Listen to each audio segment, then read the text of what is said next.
I'd like to step back a little bit and give a little bit of background on the Continuing Church of God. First of all, the Continuing Church of God traces its history from the book of Acts, chapter 2, the day of Pentecost, when the Holy Spirit was given and the New Testament church was formed. Now, some will say, well, wait a second.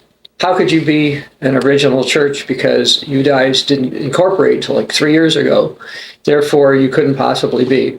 Well, if you actually look through church history, you'll see that the Church of God, the headquarters, if you will, the location changed. Originally, it was in Jerusalem, then it was in Antioch, then it looked like it was in Ephesus, then over to Smyrna, went up into Europe, and ultimately ended up in the Western Hemisphere. So that's one particular point to bring out. But specifically, we have the same teachings and practices that the original Christian church had. And that's one of the reasons why we call ourselves the Continuing Church of God. In the New Testament, the term Church of God is the most commonly used term to refer to the true Christian church. Now, Churches of Christ is used once, but again, the predominant term within the New Testament is Church of God, and sometimes with another word attached to it. We use the term Continuing Church of God to distinguish ourselves from a corporate perspective of other organizations. So it's also easier for people to distinguish us from others. Why? Because a lot of groups that call themselves Church of God are not truly in the Church of God. And other groups that call themselves Church of God are not as faithful as they should be.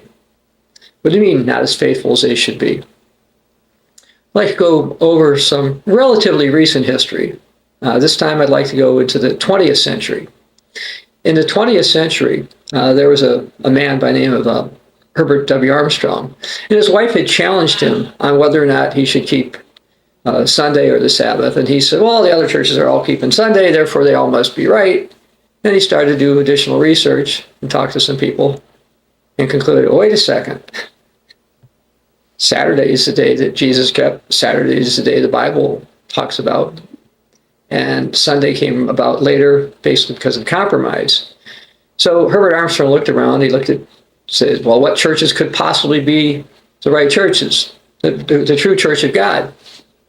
And he wasn't looking for the name Church of God. He just wanted to find out what church was the right Christian church.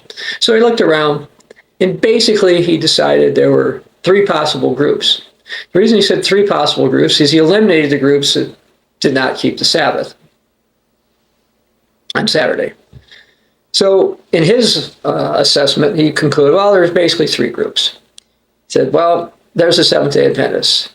The Seventh-day Adventists accept Ellen G. White as God's prophetess.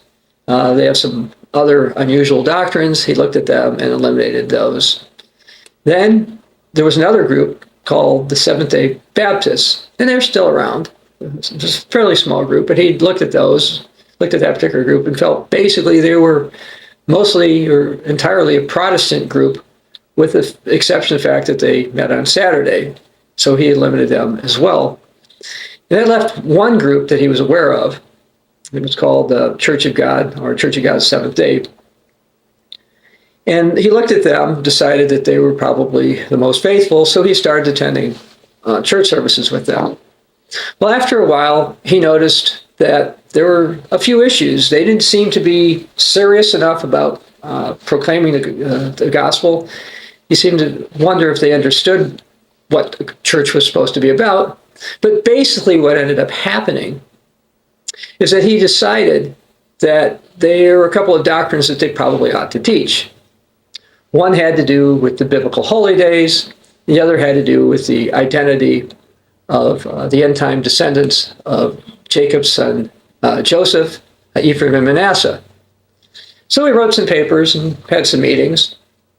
And the head of the Church of God Seventh Day at the time basically told Herbert Armstrong, look, you're right on this British Israel stuff, but we can't teach that because, people won't like that. They'd be offended. It's not what we used to teach. They're not comfortable with that, and therefore we shouldn't go and do that.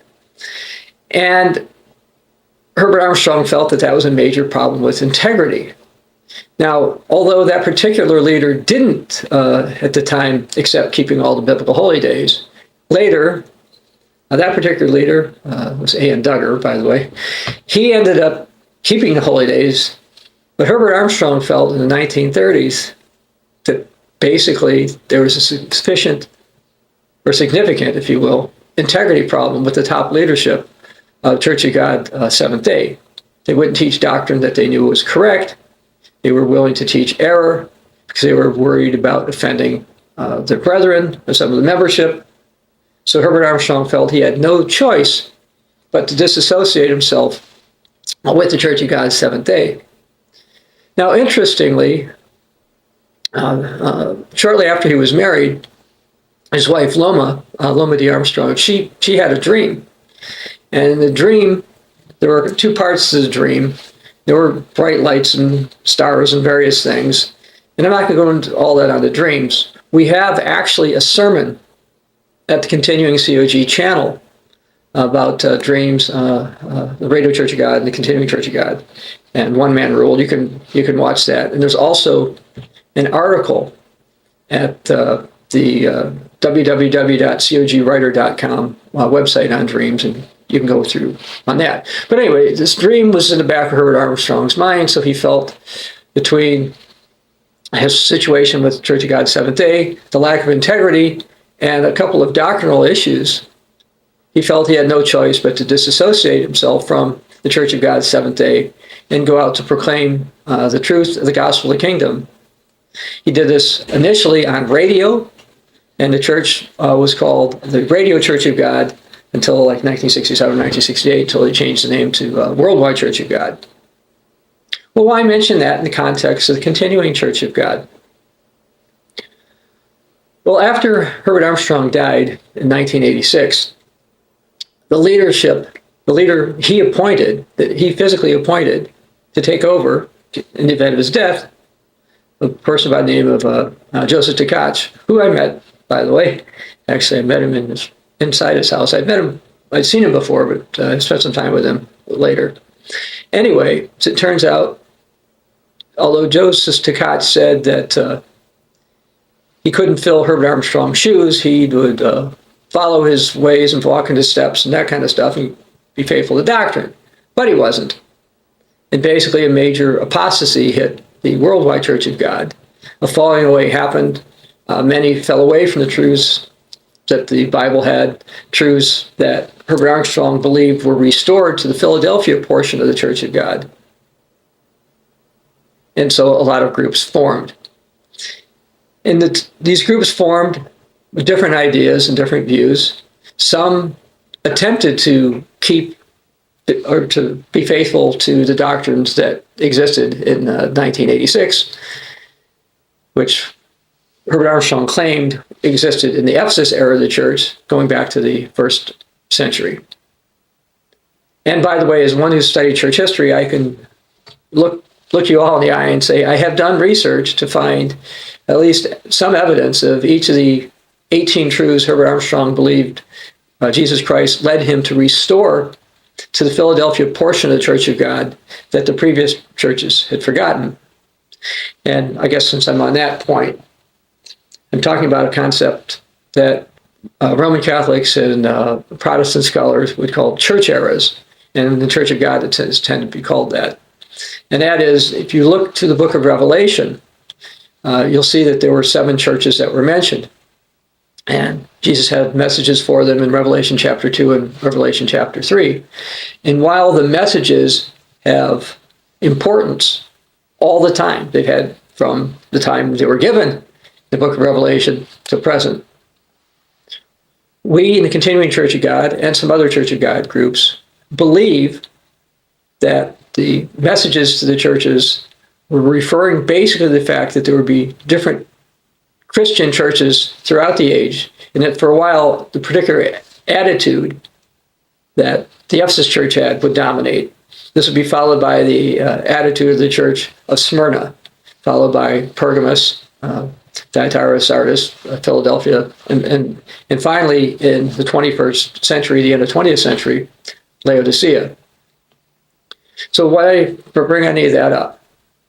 Well, after Herbert Armstrong died and various groups split off, some believed that what needed to be happening was the problem that the worldwide Church of God had was governance. The governance couldn't be a one-man rule. They claimed that was the cause of all the problems, or many of the problems in the old worldwide Church of God. Therefore, they thought that they would do it differently.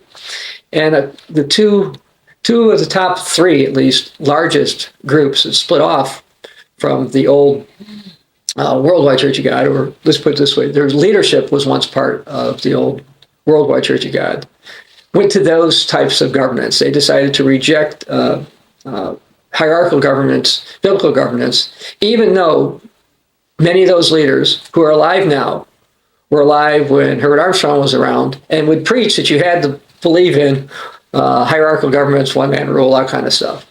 But they don't do that anymore. Then there were some groups who actually believed that. But the problem with some of those groups is they ended up having problems with integrity and didn't understand what governance means.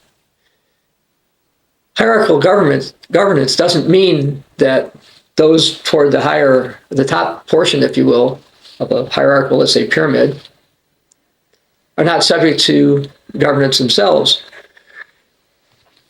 Nobody is above this book, the Bible, the Holy Bible. And everyone is supposed to do what this says. If you look in this, and I'm not going to go there now, but you'll find that in the Old Testament, God told the king, before there were any kings of Israel, that one of the things the king had to do was write down the words of the law himself by hand, which was much more difficult than, like, say, nowadays, where you could type something into a computer. Writing was more complicated and more difficult back then. To let the king know that even the king wasn't above the law. And occasionally you'll see, actually in the book of Kings, and that sometimes kings thought that they were above the law or God's prophets, and God said, no, you're not. In the New Testament, you had religious leaders, specifically the Pharisees and Sadducees, who thought that they were above what this book said. They thought that their interpretation was more important than what this book said, and Jesus would condemn them frequently, because even though they were supposed to be the top religious leaders, they wouldn't abide by that.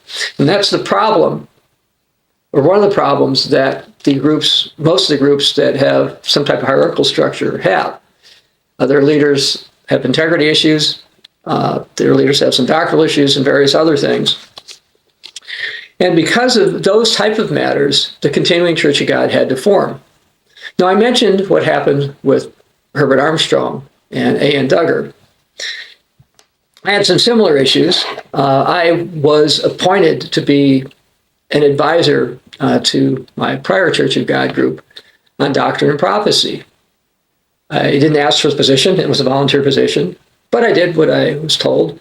They appointed me so I would advise this church on doctrine and prophecy. And occasionally they would fix things or correct things that I would point out that they were in error on, and scripturally to be an error on. But I ran in basically the same kinds of problems that Herbert Armstrong did with A.N. Duggar. And that is, they would acknowledge they had a problem, but they wouldn't fix it, or they didn't want to fix it. And this was problematic. And after they basically broke a variety of promises to fix errors that they had acknowledged, I felt on December 28th, 2012, when I got a letter from them that was bizarre and inappropriate and a violation of Matthew 16, 18, that there was no choice. I had no choice but to disassociate myself from that group, because the Bible said that the work of God's got to be done in truth. And so therefore I disassociated myself from that. Now, interestingly, since I left that particular group, some of the things that they said they were going to fix, instead of fixing the errors, they emphasized the errors. And actually that group within the last couple of weeks came up with another prophetic error, another doctrinal error. And in terms of doctrinal issues that they have, while I did not leave that church over doctrinal issues per se.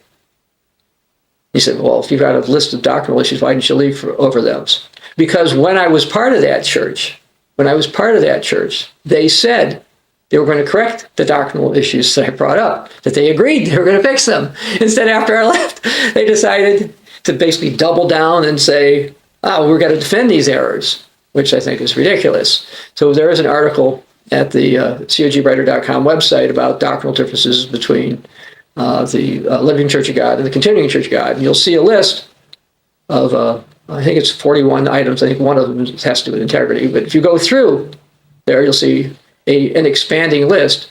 And it's not that I'm going out looking for their doctrinal mistakes. I hardly ever look at their stuff anymore.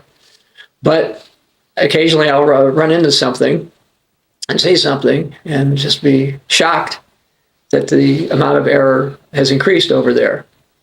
Now, there are other Church of God groups. And as many of you are aware, I've got articles at the COGwriter.com website on a couple dozen Church of God groups. And without going through all of their doctrinal issues here, and there's more than 40, I will say that I compiled a list of 3 dozen prophetic errors that various Church of God groups hold. And these prophetic errors are actually fairly significant. So significant, unless people associated with those groups do not repent and change their doctrinal positions.